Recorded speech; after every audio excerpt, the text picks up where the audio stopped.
वाह, क्या धनराज सेठ भी एक्टिंग की बादशाह निकले। तुम्हें सोने के लिए घर पे नहीं रखा है, न ही तुम्हें सोने के लिए पैसे देता हूँ। आज से तुम्हें काम से निकालता हूँ।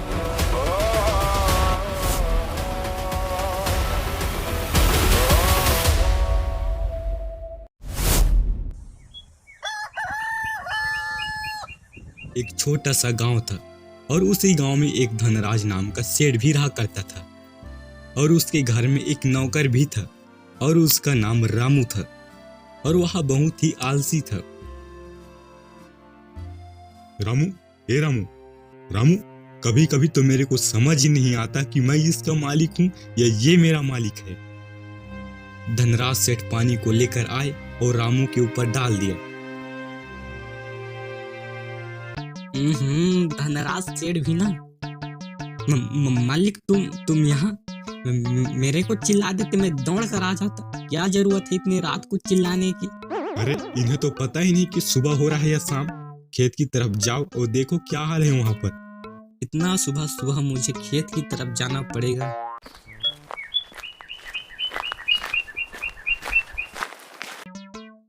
थोड़ा सा इस पेड़ के नीचे सो जाता हूँ, उसके बाद खेत में पानी डाल दूंगा।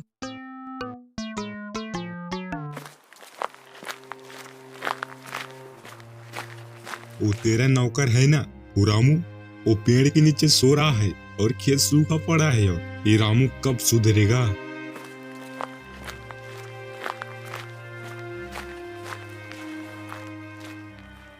रामू, ये रामू, रामू। मालिक भी ना कभी कभी सपने में भी आ जाते हैं। मालिक तुम, मुझे लगा कि तुम सपने में आए हो। तेरा करूं तो करूं क्या, तुझे निकाल भी नहीं सकता।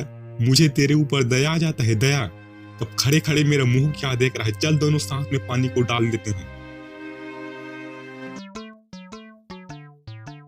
अरे अरे रुको रुको भाई, मेरे बिना परमिशन के कैसे अंदर आए? अरे अरे रामदास, तुम यहाँ आओ आओ आओ भाई। तेरा नाम है रामदास और इसका नाम है रामूदास। ये मालिक भी ना मेरी इज्जत को मिट्टी में मिला दिया। रामू, जाओ चाय पानी लेकर आओ भाई। ये नौकर काफी समझदार लगता है। हाँ, क्या बताऊं रामदास, सारा काम को तो मेरे को ही करना पड़ता है। वाह, क्या धनराज सेठ भी एक्टिंग की बादशाह निकले। भाई सामने वाला तारीफ कर रहा है तो उसे हाँ कहने में क्या जा रहा है। ठीक है तो चलता हूँ सेठ साहब। जा जा निकल जा रामदास, कोई जरूरत नहीं है तेरा यहाँ। रामू, चल बाजार से कुछ सामान लेके भी आना है हमें। मालिक मेरे हाथ पैर दर्द कर रहे हैं, मैं नहीं जा सकता। ठीक है तो मत जा, खेत की तरफ चले जाना। नहीं मालिक, बाजार से ही आ जाते हैं। मालिक बहुत दूर से आ रहे हैं तो थोड़ा पेड़ के नीचे आराम कर लेते तो अच्छा होता। इतना भी दूर नहीं है, पास में ही है। धनराज सेठ और रामू बाजार से सामान लेकर वापस लौट गए। मालिक बाजार से कुछ ज्यादा सामान नहीं ले लिए। अरे इतना सामान नहीं लेंगे तो खाएंगे क्या? और ठीक से इसे पकड़ना, इसमें कीमती सामान है। और मालिक रात भी हो रहा है, अगर चोर चुरक के आ जाएंगे तो उसे दे देंगे और बोल देंगे कि घर में ले जाकर इसे छोड़ देना। अरे कैसे पागलों जैसे बात करते हो? अभी रात थोड़ी हुआ है, अभी शाम ही हुआ है, जल्दी पहुंच जाएंगे घर। धनराज सेठ और रामू बाजार से वापस आए और आते ही रामू सो गया। हे भगवान, इसका क्या करूं?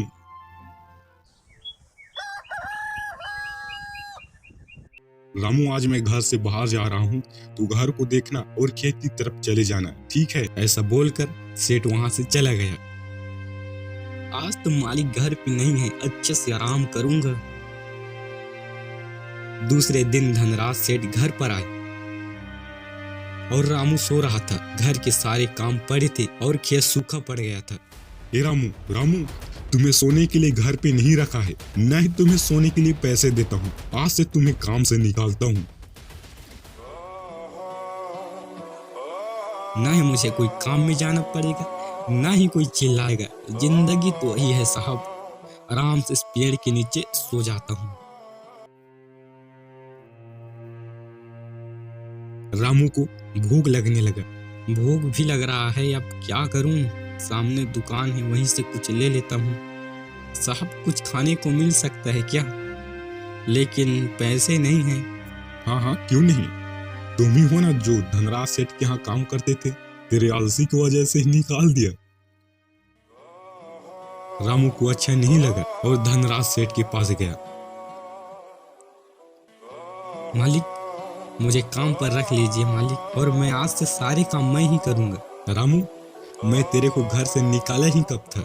मैं तो तेरे को काम से ही निकाला था, घर से नहीं निकाला था।